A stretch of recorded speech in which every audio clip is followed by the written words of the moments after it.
Good morning. For those of you who don't know me, my name is Brandie Sparrow, otherwise known as Tim Sparrow's wife. I kind of like to lay low, do all the behind-the-scenes stuff. So when Pastor Allen asked me to give a little glimpse of my testimony today, I was a little bit hesitant and kind of scared.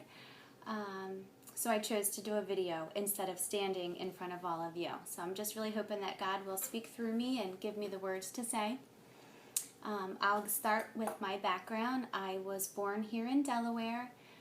We kind of had the all-American family. My mom was a stay-at-home mom. She was my cheerleading coach. My dad worked hard.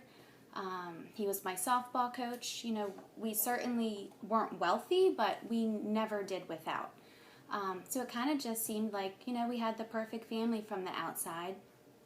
But that quickly changed my junior year in high school when my parents told me they were getting a divorce. And that was really, really hard for me. My mom immediately moved to Florida, and my dad, he signed up for all these online dating services, and he was meeting women in all different states, and that was really, really hard for me. I can remember at one point, he was gone almost every weekend. So here I am, 17 years old. My parents just got divorced. My mom's in Florida. My dad is in a different state every weekend meeting these women, and I'm home alone.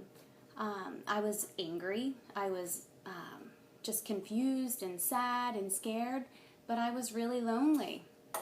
And it didn't take long before I turned to alcohol and drugs and just meaningless, intimate relationships and just lots and lots of bad choices. And that was a really difficult period in my life. I somehow, not sure how, but somehow made it through high school and graduated.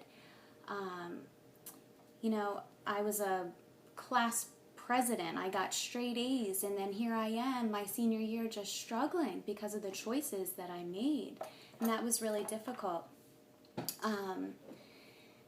Like I said, I made it through high school, but it wasn't soon after, at the age of 19, that I got pregnant. And if I, had all those feelings of loneliness before, well, I certainly had them now, because all these friends that I had been partying with weren't really wanting to hang out as much anymore, And during that time, too, around when I got pregnant, my dad did end up getting remarried. And their honeymoon phase certainly wasn't going to be ruined by a newborn baby, so I didn't have a place to live. They actually kicked me out, and that was a very difficult period in my life. I ended up moving in with 3 of my friends. They were still into the partying thing, and although I wasn't partaking anymore because I was pregnant, I was still around it all the time, and I knew that I needed to do something better with my life. I knew that I had to, not only for me, but for my unborn daughter. So I can remember my favorite aunt, my Aunt Sandy. She came into town, and I was about 6 months pregnant at the time. And she told me that she wanted me to go to a Door of Hope. So I went. I wasn't quite ready. I loved the free clothes. The free counseling was great. But at that point, I was like, you can keep the Jesus stuff. I'm not really interested in that. But seeds were definitely planted, because although I didn't seem interested, I guess, at the time, it was about 2.5 years later, I just woke up. I decided I want to go to church, and I asked my granddad to come to church with me. So what church did we go to? We went to the church right next to a Door of Hope, because that was the only one that I had ever seen and ever really knew about from the ladies there at a Door of Hope. And they had definitely made an impression on me. Although, like I said, I wasn't ready at the time, they planted seeds. And I heard the name Jesus, and they gave me hope. So for that, I'm really thankful for the ladies at A Door of Hope. Today, that unborn daughter that I was talking about, she's now my 15-year-old beautiful daughter, Morgan. And I also have 3 other children and a wonderful, wonderful husband.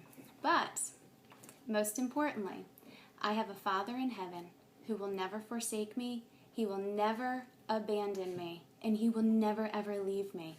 And that I am forever grateful for.